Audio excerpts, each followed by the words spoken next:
Wala, wala pa no. Siguro pikon, ano? Pikon, hindi na. Ako sa simula pa lang, alam ko pikon tong mga Marcoleta, mga bossing eh. O, wala pa naman palang ginagawa, bakit papalabasin mo na?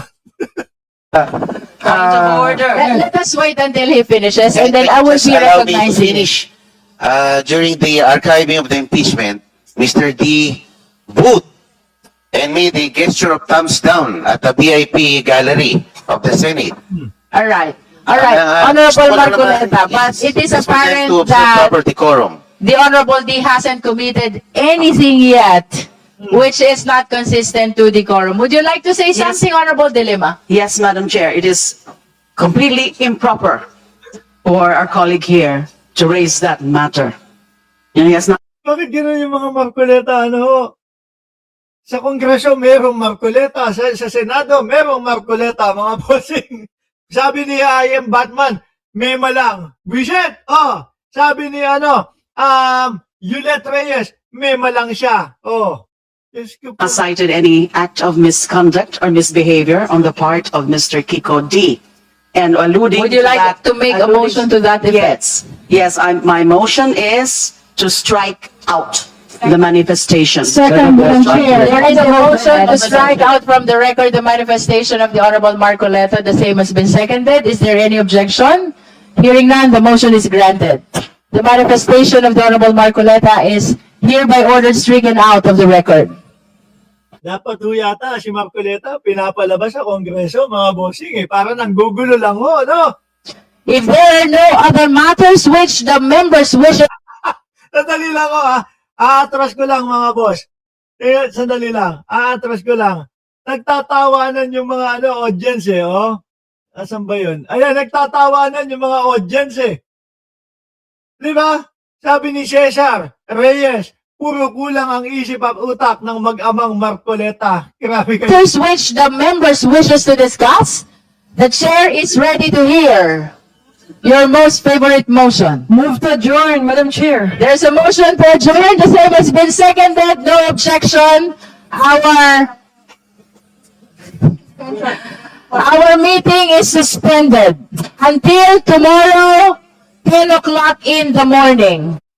Diyos ko po, Marcoleta. Naku, alas 10 daw ho yung meeting nila bukas, mga kababayan. So, bukas, ang live natin, bandang mga 8:30 ng umaga ho. Para hindi tayo abutan nito, para hindi tayo masabay ho, mga kababayan. Ngayon, isa pang Marcoleta. Ay, sige, isa pa ho, mga bossing. At ito pa, isa pang Marcoleta. Baka ayaw nyo na eh. Baka visit na ho kayo eh. Pero sige, ito pa, Motion to strike off from the record the manifestation of the Honorable Suntay with respect to the money taken or received in relation to the... Basically, Madam Chair, the statements, the allegation mentioned by Congressman, my good friend, my very good friend, Congressman Zultay, You are good friend to each other. Taken or received allegedly by the members of the House. Is there a second? The same has been seconded. Is there any objection? Madam Chair. Are you- Madam Chair, I have no Yan. Nagsaseta ulit si Marcoleta. objection considering it has been published. The Honorable Marcoleta, are you objecting? No, ma'am. In fact, I'm appealing to Let us resolve first the motion. reinstate the... So who are objecting? No, I'm appealing to reinstate the... Yung parang mga kababayan. Di ba kapag tayo nag-aaral, nasa classroom ho tayo. Yung tipo bang magpapabida ka, tapos hindi mo alam kung ano yung mga proper at yung mga talagang sasabihin mo at yung mga pinag-uusapan. Parang ganun lang ho ito si Marcoleta Jr.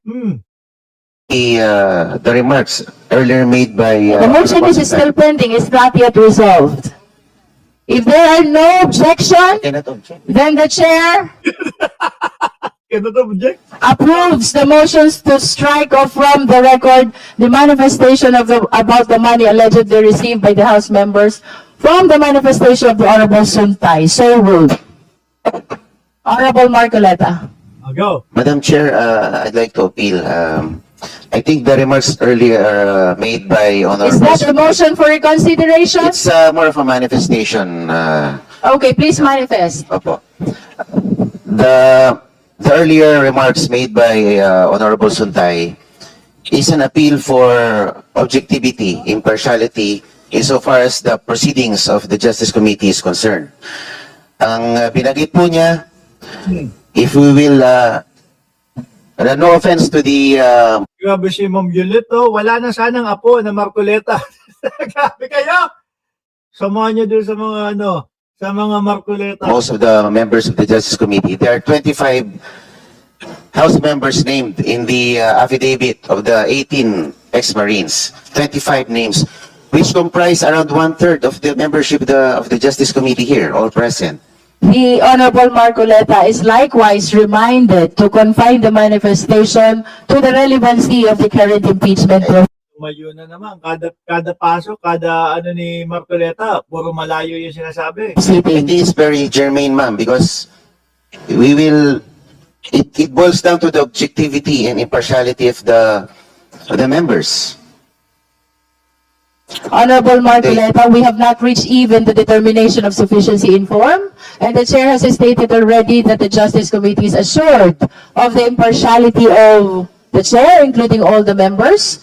I think that is premature for us to discuss on the partiality when we haven't heard any of these impeachment complaints. So, Malayo daw, boss. No? Wala pa, kulang pa yung mga dinidiscuss.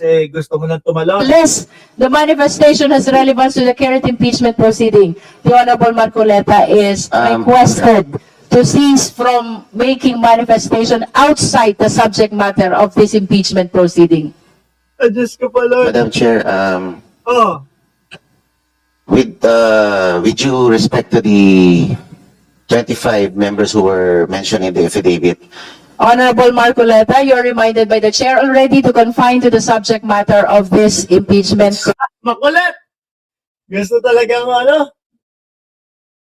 Ito ba talaga yung trip ng mga Marcoleta? Doon sa Senado, manggulo. Dito sa Kongreso, manggulo. Proceeding. If you continue to make a Sabi ni The Jumper, ano ba yan? Laseng? Hindi ko ho alam. No, ang alam ko ho ay iisa yung hilat siya nung kanilang buhok nung tatay niya. manifestation outside the subject matter, we will be ruling you out of order. With all due respect, Honorable Marcoleta. Tingnan niyo ho yung pagmumukha, mga boss. Natameme na lang. Sabi ko, Diyos ko, Lord, bakit ganito itong mga Marcoleta? Anyway, hindi ho natin alam kung may nakakarating sa kanila, kaya mga nag-aanga-angahan na lang ho, mga bossing. Pero wala yun ho talaga ang maiisip natin kapag kaganyan. Ibahin na nga natin, ayoko na ng Marcoleta. Ibahin na natin, no? Singit ko lang ho ito, mga kababayan. Diyos ko po, Marcoleta.